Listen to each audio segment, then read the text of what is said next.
Praise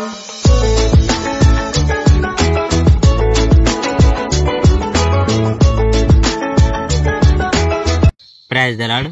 ప్రభువైన యేసుక్రీస్తు వారు ఈరోజు మనకు అందిస్తున్నటువంటి వాగ్దానం యెషయా 28వ అధ్యాయం 9వ వచనం. ఆశ్చర్యకరమైన ఆలోచన శక్తియు అధిక బుద్ధియు అనుగ్రహించువాడు ఆయనే. ఉత్తర ఇశ్రాయేలుకు హెచ్చరికలు. షోమ్రోనును చూడండి, ఎఫ్రాయిము తాగుబోతులు ఆ పట్టణాన్ని గురించి గర్విస్తున్నారు. చుట్టూ ఐశ్వర్యమైన లోయగల కొండ మీద ఆ పట్టణం ఆసీనమయ్యింది. షోమ్రోను ప్రజలు తమ పట్టణం అందమైన పూల కిరీటం అనుకుంటున్నారు, కానీ వారు మద్యంతో మత్తెక్కి ఉన్నారు. మరియు అందమైన ఈ కిరీటం కేవలం చేస్తున్న ఒక మొక్క మాత్రమే. చూడు, బలము ధైర్యము గల ఒకడు నా ప్రభువు దగ్గర ఉన్నాడు. ఆ వ్యక్తి వడగండ్ల వర్షపు తుఫానులా దేశంలోనికి వస్తాడు. తుఫాను వచ్చినట్టు ఆయన దేశంలోనికి వస్తాడు.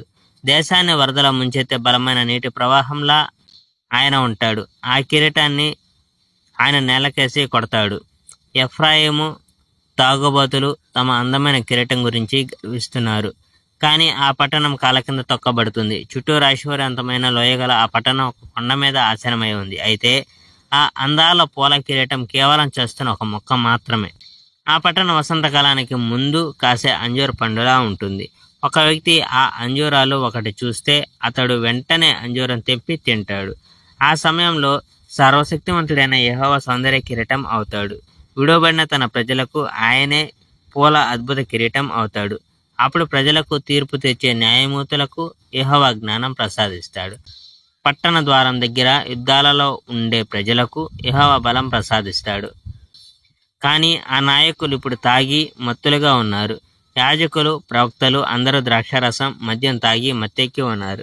వారు తూలి పడుతున్నారు. ప్రవక్తలు వారి దర్శనాలు చూసినప్పుడు మత్తులుగా ఉన్నారు. న్యాయమూర్తులు వారి నిర్ణయాలు చేసేటప్పుడు మత్తులుగా ఉన్నారు. ప్రతి బల్ల వార్తలతో నిండిపోయింది. ఎక్కడా శుభ్రమైన స్థలం లేదు. Praise the lord. May god bless our India.